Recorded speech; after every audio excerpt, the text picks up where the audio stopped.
Kaya tayo ang tatakbo kasi tayo yung pinakamalapit na available. So napag-usapan naman yung dati kung sakaling merong emergency ang isang CI at kung sino yung pinakamalapit, magpapaalam naman kung babatuhan kayo, gusto nyong takbuhin. And tinawagan naman ako, sinabihan naman nila ako kung pwede daw akong tumakbo ng kasi daw may emergency yung isang CI natin. And sabi ko naman walang problema, no problem. Ayun, yun ang sabi natin. Kaya ayun, binigyan tayo. Okay lang naman sa atin yun. At least may takbo na tayo. Bali ang binigay sa akin is tatlo. Dalawang BI, dalawang background investigation at isang employment verification. Bali apat pala.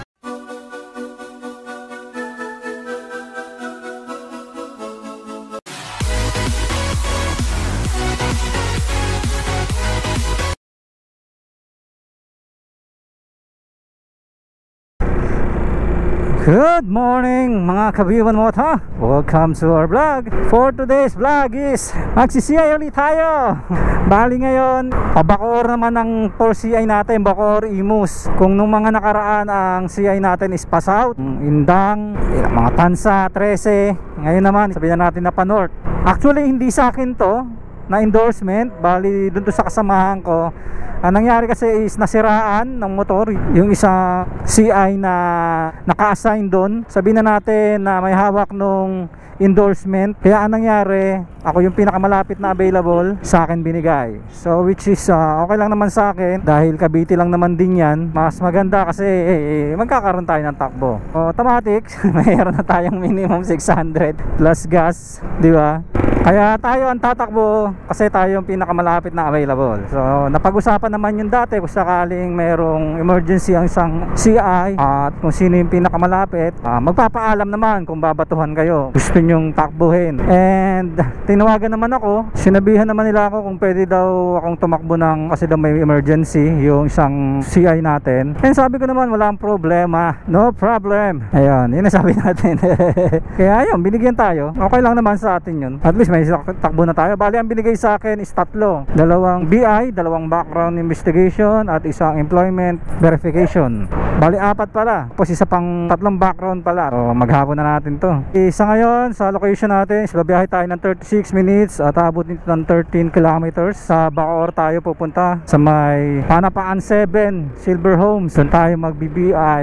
And syempre pupunta muna tayo ng barangay para makapag-check tayo. Yun ang pinaka-importante dun. Yan, bali magre-rescue tayo ng CI. Hindi tayo magre-rescue ng pag-CCI, rescue tayo ng 4CI. Yan, kumbaga i-rescue natin yung 4CI nya and ng opisina kasi may nahabol na deadline yan. May mga oras, may specific time kasi yan na kailangan ma-send. Dito kasi sa pag-CCI kailangan mabilis ang result. Within 2 hours at least kailangan may result na kasi marami rin competitor na mga company na nagsi-CI na kalaban ng company namin, syempre, and ng mga bangko. So kung sino yung pinakamabilis at quality na CI, syempre yun yung ipapriority nilang company. Gaya sa amin, kung mabilis kami mag-CI at magaganda yung result namin, syempre mas kami yung babatuhan ng mga 4CI. So mas marami kaming endorsement, mas marami kaming trabaho, and mas malaki yung kikitain namin. Although meron na kaming minimum, so naka-minimum naman kami, basta makatakbo lang kami ng isa per day, okay na yon. So minimum na yon. Tapos bayad sa motor and bayad sa motorcycle rent, motorcycle allowance. Ganun po tumatakbo yung sa company namin. And then may incentive ka per CI. Kaya kung sakaling marami kang per CI, mas maganda kasi mas malaki yung kikitain mo. Bukod pa dun yung per day mo, tapos bukod pa yung gasolina allowance mo, and bukod pa yung motorcycle allowance mo. And then meron din pala kaming monthly load. So may libre kaming load monthly, binibigyan kami. And syempre papakita ko rin sa inyo yung procedure, paano ginagawa o paano ang proseso ng pag-CCI o pag-BBI. Nagpagas tayo 120. May nagpapagas kanina, nag-aabang, puno kasi yung gasolina niya. Nagpagas ako ng 120, tapos dagdag siya ng 30 sa kanya yung 30 para mabigyan siya ng resibo kasi puno yung gasolina niya Kaya tinuruan ko siya ng matinding diskarte. Tinuro ko sa kanya yung mga diskarte ng mga legend pagdating sa mga ganyan, pag nasa company kayo na pinapa araw-araw kayong gagas, may mga diskarte dyan. Tinuro ko sa kanya yung pinaka convenient na diskarte para hindi siya mahirapan araw-araw. Sabi ko sa kanya, isang bote lang ang katapat niyan. Yun lang ang masasabi ko.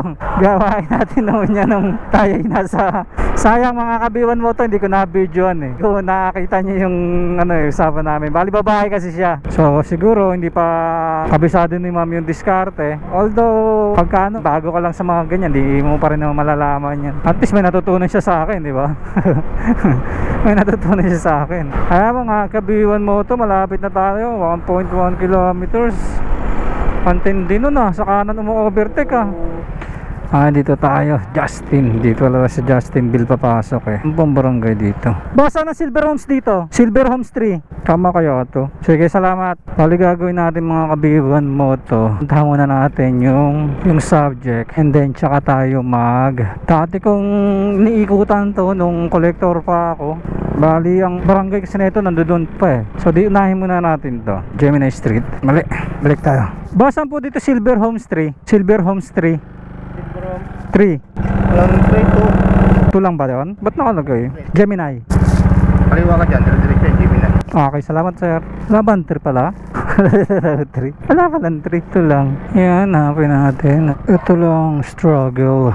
Tatanong dito. Tayo sistay, alam niyo ba to? Hindi na ito. Puro black eh. Ha? Walang 9053. Puro black to lot. Ganon. Hindi ganon yung address. Tingnan mo dito. Ito sa loob. Dito. 9053. Oo. Puro black and lot eh. Hindi 90, hindi ano eh. Saan kaya yun? Okay. Diretsuhin ko yan. Mas may kanto lang. Yung pagka ganun katapos yung kanto. Kanto dito. Okay. Hindi na ako diretso. Sige, salamat. Sir, excuse te. Kilala niyo po ba si ang address, Gemini? Sige po, salamat. Sir, excuse sir, pwede po magtanong. Sir, alam niyo po ba yung Gemini Street? Kasi pagdating doon tay, black to lot ganon. Ito walang ganong address doon. Kasi ito lang naman ang dyan lang, samantala yan. Sige po, check ko po. Salamat po. Ito lang ang struggle natin mga kabiwan mo to. Pag naghahanap, pag sa CI, mahirap hanapin. Ayun, siguro mga kabiwan mo to, pupunta tayo ng barangay. Doon na tayo magtatanong kasi di talaga natin makita eh. Dahil dito hindi natin makita. Ubos ang oras natin kahanap doon. Boss, wala na ba to dito? Yung barangay hall na yan? Loob na po siya. Saan loob po dito? Po sa isang kanto doon, unang kanto pasok pag ganun. Tapos tanong na po kayo doon banda. Dire-diretso na. May dulo yan eh. Sige. Basta kaliwa lang ako dyan. Unang kaliwa. Salamat po. Sige. Salamat. Boss, ito po ba yung barangay?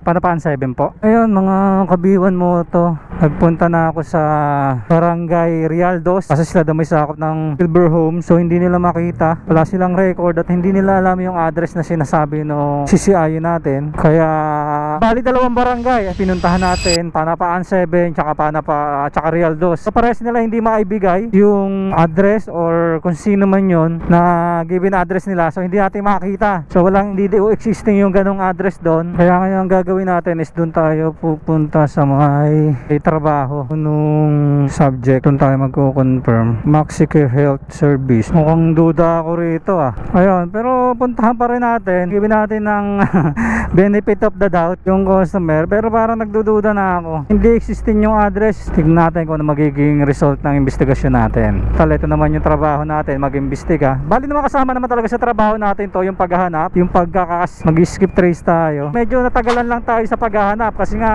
yun nga, hindi existing yung lugar, hindi existing yung address. Talagang hindi natin makikita yun pagka ganun. Sa dalawang barangay yung pinagtanungan natin, wala silang naibigay na sagot regarding doon. Kaya nag-decide na tayo na try natin pumunta doon sa Matindiguaraw dito sa May Imus. So nandoon daw yung kung saan nag-work. Titignan natin kung may makikita tayong ganung tao ron. Pag wala tayo nakita ang tao na ganun ang pangalan, alam na.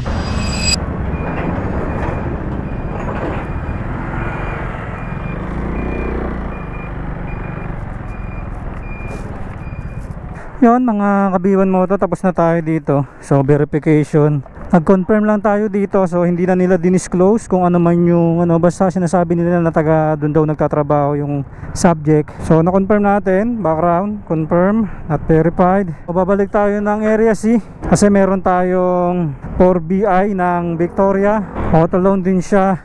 Kaya doon tayo pupunta ngayon. Bali background BI din to. So maganda yun, inuna natin yung malayo. And then pabalik tayo dito sa atin lugar, sa Victoria. Eh ako RS lang naman ako, maglapit lang yun. So sakto lang, tapos diretso tayo kain after neto.